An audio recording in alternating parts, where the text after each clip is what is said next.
प्यारे साथियों, आप सभी का स्वागत करता हूं अपने एमआरएस स्टडी परिवार में। तो डियर, आज की इस वीडियो में मैं यहां पे बात करने वाला हूं। जैसा कि आपको पता है कि हम लोग जो है जियो टेक्निकल इंजीनियरिंग 1 जो है डिस्कस कर रहे थे।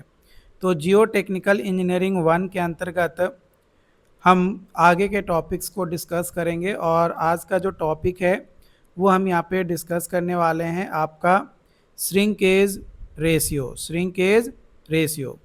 जो डिक्रीज होता है वॉल्यूम ऑफ सॉयल, जो एक्सप्रेस किया जाता है percentage dry volume of soil on decreasing the water content beyond shrinkage limit के beyond.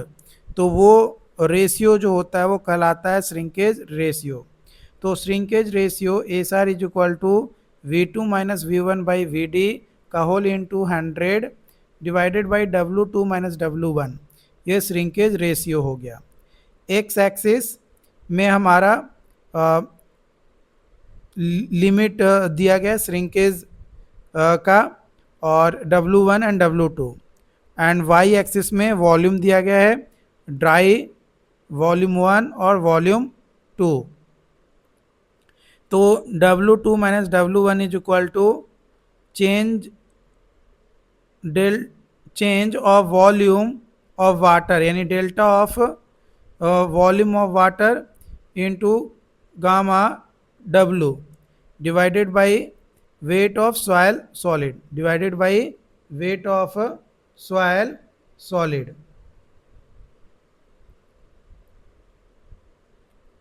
W2 minus W1 is equal to W2 minus W1 into gamma W by WS।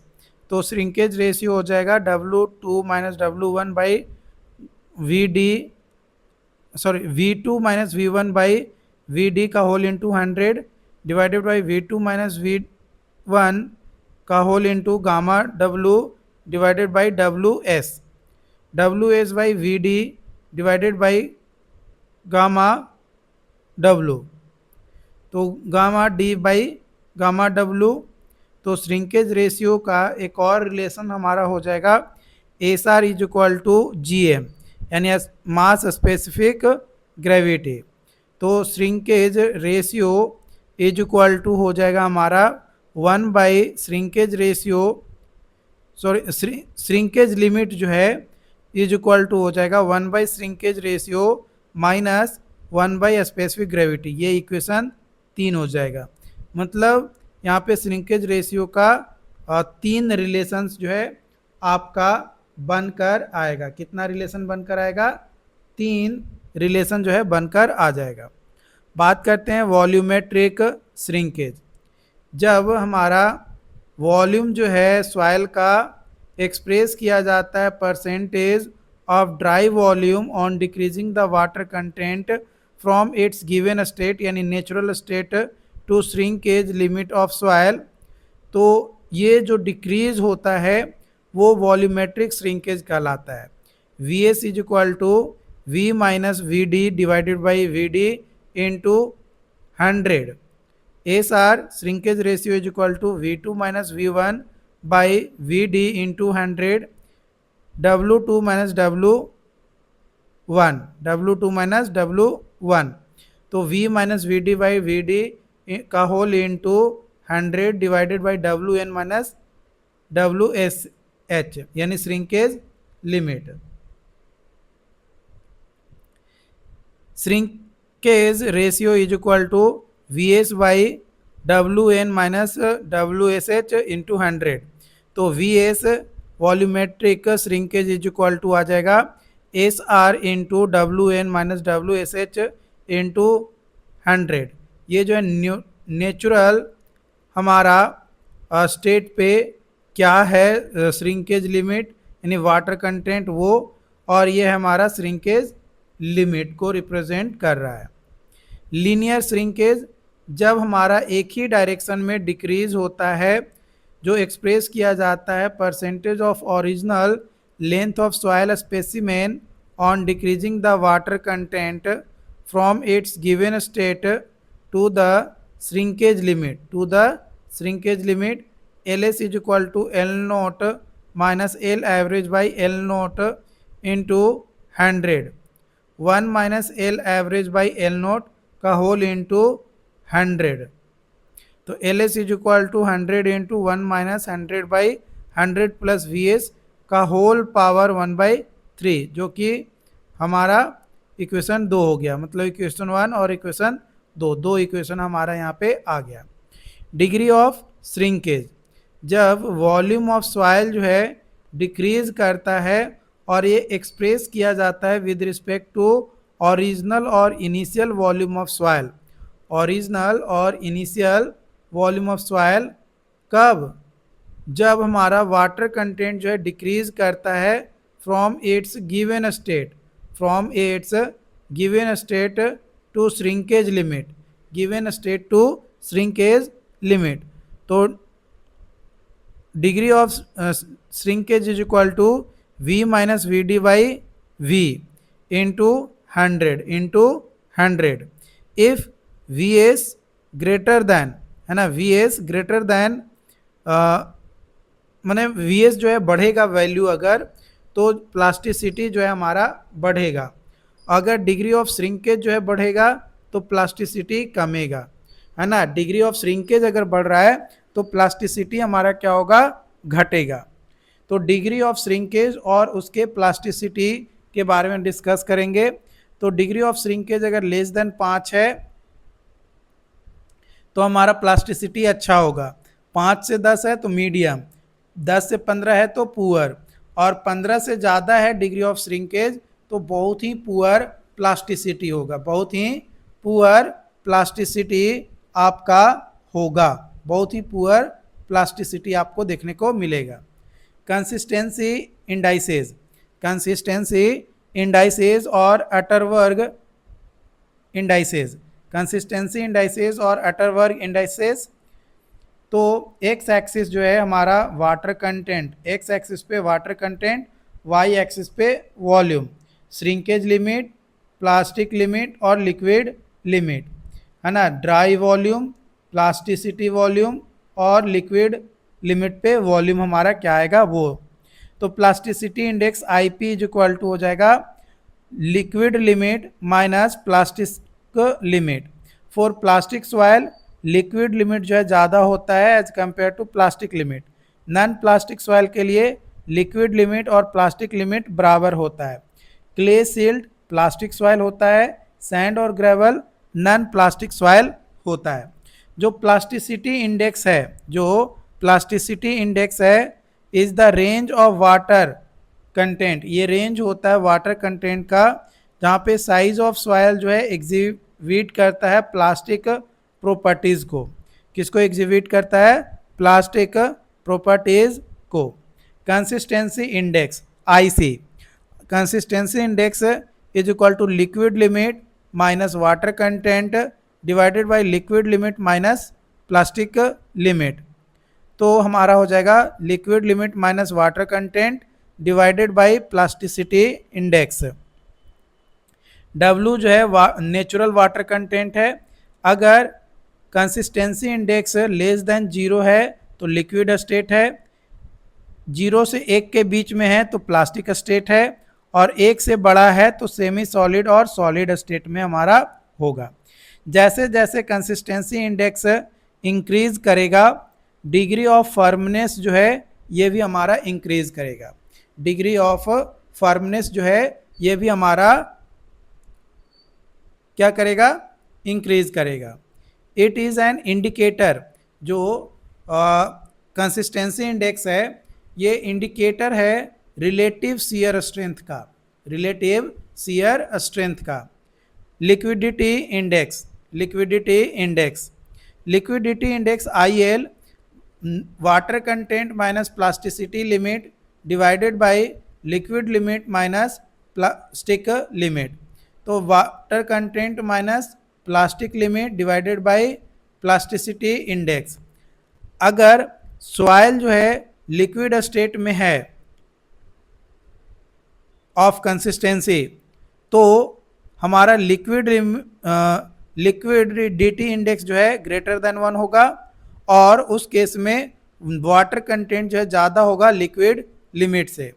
और अगर water content जो है बड़ा है या बराबर है प्लास्टिक लिमिट से और छोटा या बराबर है लिक्विड लिमिट के, तो सॉइल जो है प्लास्टिक स्टेट में होगा। सॉइल जो हमारा क्या होगा, प्लास्टिक स्टेट ऑफ कंसिस्टेंसी होगा, जिसमें लिक्विडिटी इंडेक्स का वैल्यू 0 से 1 के बीच में लाई करेगा। 0 के बराबर भी हो सकता है, 1 के बराबर भी हो सकता है, या दोनों के बीच में वैल्यू जो है आपका आएगा, दोनों के बीच में वैल्यू जो है आपका आएगा। ठीक है। If water content less than plastic limit, अगर वाटर कंटेंट जो है लेस देन है प्लास्टिक लिमिट के, तो सॉइल जो है सॉलिड या फिर सेमी सॉलिड स्टेट में होगा कंसिस्टेंसी का, जहाँ पे लिक्विड लिमिट जो है, जहाँ पे लिक्विड लिमिट जो है लेस देन 0 होगा, जहाँ पे लिक्विड लिमिट जो है लिक्विडिटी इंडेक्स जो है लेस देन 0 होगा। We always want lower value of liquidity index. Liquidity index का जो वैल्यू है ये हमारा हमेशा लोअर चाहते हैं, हम कोशिश करते हैं कि हमारा लोअर हो, मतलब जितना कम से कम होगा उतना ही हमारे लिए बेटर होगा, उतना ही हमारे लिए अच्छा होगा। इफ लिक्विडिटी इंडेक्स बढ़ेगा तो डिग्री ऑफ फर्मनेस क्या होगा, तो डिग्री ऑफ फर्मनेस डिक्रीज करेगा। डिग्री ऑफ फर्मनेस जो हमारा क्या करेगा, डिक्रीज करेगा। यानी consistency index plus liquidity index, ये दोनों को अगर हम जोड़ते हैं तो हमारा जो वैल्यू आएगा 1 के बराबर आएगा। हमारा जो वैल्यू आएगा ये 1 के बराबर आएगा। टफनेस इंडेक्स IT, ये रेशियो होता है प्लास्टिक इंडेक्स का और फ्लो इंडेक्स का।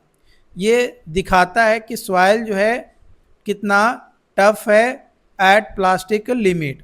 तो toughness index is equal to plastic index divided by flow index. अगर फ्लो इंडेक्स हमारा ज़्यादा है तो फ्लूइडिटी ज़्यादा होगा, फ्लूइडिटी ज़्यादा होगा तो टफनेस ऑफ सॉइल जो है कम आएगा। टफनेस ऑफ सॉइल जो है हमारा क्या आएगा, कम आएगा। टफनेस इंडेक्स वैरी करता है फ्रॉम 0 से 3। जो टफनेस इंडेक्स है ये वैरी करता है फ्रॉम 0 से 3, जो कि टफनेस इंडेक्स 0 के बराबर भी हो सकता है और 3 के बराबर भी हो सकता है।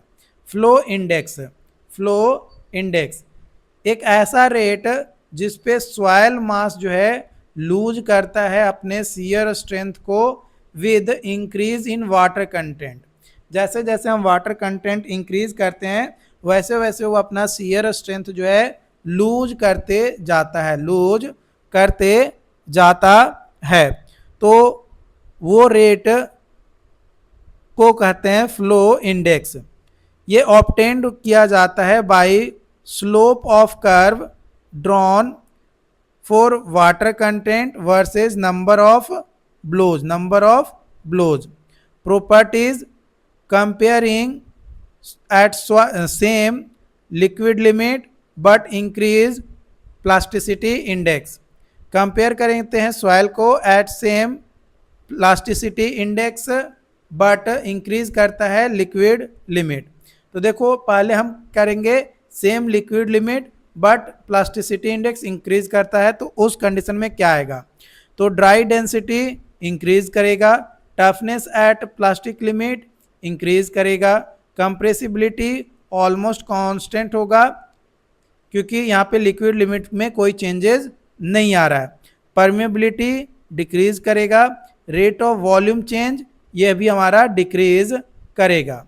वही अगर हम बात करें कि सेम हमारा प्लास्टिसिटी इंडेक्स है और लिक्विड लिमिट जो है इंक्रीज कर रहा है, तो हमारा इस केस में ड्राई डेंसिटी जो है डिक्रीज करेगा, toughness at plastic limit decrease करेगा, कंप्रेसिबिलिटी इंक्रीज करेगा, परमेबिलिटी इंक्रीज करेगा और रेट ऑफ वॉल्यूम चेंज जो है ये हमारा इंक्रीज करेगा। ये क्या करेगा? हमारा इंक्रीज करेगा। अगला यहाँ पे हमारा है, बात करेंगे different properties of soil. Different properties of soil, इसमें सबसे पहले आता है sensitivity. Sensitivity, the consistency of clay soil can be changed from one state to another state, एक स्टेट से दूसरे स्टेट में, ऑन चेंजिंग वाटर कंटेंट, जैसे जैसे हम वाटर कंटेंट चेंज करते हैं वैसे वैसे। But without changing water content, बिना वाटर कंटेंट चेंज किए हुए, इन क्ले और सॉइल, है ना, क्ले सॉइल में जो स्टेट है कंसिस्टेंसी का वो अल्टर्ड होता है ड्यू टू रीमोल्डिंग। वो शो करता है लॉस ऑफ स्ट्रेंथ को सॉइल में, और ये जो लॉस ऑफ स्ट्रेंथ होता है इसको एक्सप्रेस किया जाता है सेंसिटिविटी के तौर पे। इसको एक्सप्रेस किया जाता है आपका सेंसिटिविटी के तौर पे। हायर द सेंसिटिविटी, यानी सेंसिटिविटी जितना ज़्यादा होगा लॉस ऑफ स्ट्रेंथ जो है उतना ही ज़्यादा होगा। लॉस ऑफ स्ट्रेंथ जो है उतना ही ज़्यादा होगा। द लॉस ऑफ स्ट्रेंथ आकर, जो लॉस ऑफ स्ट्रेंथ है वो अकर होता है due to permanent destructions of soil solid, और दूसरा due to reorientation of water molecules, due to reorientation of water molecules in the absorbed layers of soil, observed layer of soil. The sensitivity can be defined, sensitivity can be defined as the ratio of unconfined compressive strength, unconfined compressive strength of undisturbed, मैंने बिना disturb किया हुआ soil, to unconfined compressive strength of disturb soil. मैंने एक undisturb soil का compressive strength और एक disturbed soil का कंप्रेसिव स्ट्रेंथ, इन दोनों का जो रेशियो होगा वो कहलाएगा हमारा सेंसिटिविटी। क्या कहलाएगा उसको? सेंसिटिविटी हम कहेंगे। तो S is equal to sensitivity is equal to unconfined compressive strength of undisturbed divided by unconfined compressive strength of disturbed या रिमोल्डेड। अगला पॉइंट्स है थिक्सोट्रॉपी। थिक्सोट्रॉपी बहुत लंबे टाइम के बाद, है ना, मतलब बहुत ज़्यादा टाइम लगता है, उसके बाद जो स्ट्रेंथ होता है धीरे धीरे धीरे धीरे लॉस होता है ड्यू टू सेंसिटिविटी के कारण से, और वो रीगेन करता है rehabilitation of water molecules in the absorbed layer of soil solid. लेकिन जो लॉस होता है स्ट्रेंथ का वो अकर होता है due to permanent destructions of soil solid.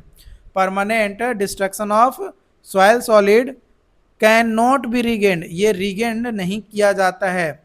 ये जो प्रॉपर्टी होता है पार्शियल रिकवरी और रीगेनिंग ऑफ स्ट्रेंथ, उसको बोला जाता है थिक्सोट्रॉपी। उसको क्या बोला जाता है? थिक्सोट्रॉपी बोला जाता है। एक्स एक्सिस में हमारा क्या है? एक्स एक्सिस में टाइम दिया गया है और वाई एक्सिस में शियर स्ट्रेंथ। तो ये रिमोल्ड हुआ, सेंसिटिविटी आया, फिर सेंसिटिविटी, फिर सेंसिटिविटी, इस तरीके से रिमोल्ड हमारा होते गया। अगला पॉइंट है एक्टिविटी। स्केम्टन एनालाइज किया गया कि कंप्रेसिबिलिटी जो है सॉइल का, यानी वॉल्यूम चेंज बिहेवियर जो चेंज होता है वाटर कंटेंट के साथ, और एस्टिमेट किया जाता है इन टर्म ऑफ एक्टिविटी। जो बिहेवियर होता है वॉल्यूम चेंज ऑफ सॉइल वो डिपेंड करता है हमारा मिनरल कंटेंट के ऊपर। किसके? मिनरल कंटेंट के ऊपर, टाइप्स ऑफ मिनरल के ऊपर और वाटर कंटेंट के ऊपर डिपेंड करता है हमारा बिहेवियर ऑफ वॉल्यूम चेंज, कि वॉल्यूम हमारा कितना चेंज करेगा। तो जो एक्टिविटी होता है ये रेशियो होता है प्लास्टिक इंडेक्स या plasticity index to the percentage of clay fraction finer than 2 micron, यानी activity is equal to plasticity index divided by percentage of clay fraction finer than 2 micron, है ना। तो एक्टिविटी अगर हमारा 0.75 से कम है तो इनएक्टिव होगा, 0.75 से 1.25 है तो मीडियम एक्टिव होगा, और ग्रेटर देन 1.25 है तो ये एक्टिव हमारा होगा। एक्स एक्सिस में परसेंटेज क्ले और वाई एक्सिस में हमारा क्या दिया गया है, प्लास्टिसिटी इंडेक्स दिया गया है। तो हमारा AC यानी एक्टिविटी 0.75 के नीचे है तो इनएक्टिव, अगर AC का वैल्यू यानी एक्टिविटी का वैल्यू 0.75 से 1.25 है तो मीडियम एक्टिव, और AC यानी एक्टिविटी जो है ग्रेटर देन 1.25 है तो वो हमारा एक्टिव कहलाएगा। तो यहाँ पे हमने जो भी पॉइंट्स और टॉपिक्स को डिस्कस किया वो क्लियरली आई होप कि आपको समझ में आया हो। अगर फिर भी कोई डाउट्स रहता है, कोई कन्फ्यूजन रहता है तो आप हमें कमेंट करके बताइए, डेफिनेटली उस पर जो है एक्शंस लिया जाएगा, उन चीज़ों को समझा जाएगा, जाना जाएगा, ताकि आप बेहतर स्कोर अपने एग्ज़ाम्स में कर सको। क्योंकि देखो सेमेस्टर एग्ज़ाम्स में एक ही चीज़ें ज़रूरी है, वो है बेहतर स्कोर। जितना बेहतर आप स्कोर करोगे उतना ही बेहतर आपका रिज़ल्ट आएगा। तो अगर आपको रिज़ल्ट अच्छा चाहिए तो आपको जो है पढ़ाई अच्छे से करना होगा, ये चीज़ ध्यान रखना है। ओके, तो मिलते हैं नई वीडियो में नई अपडेट के साथ। Thank you so much.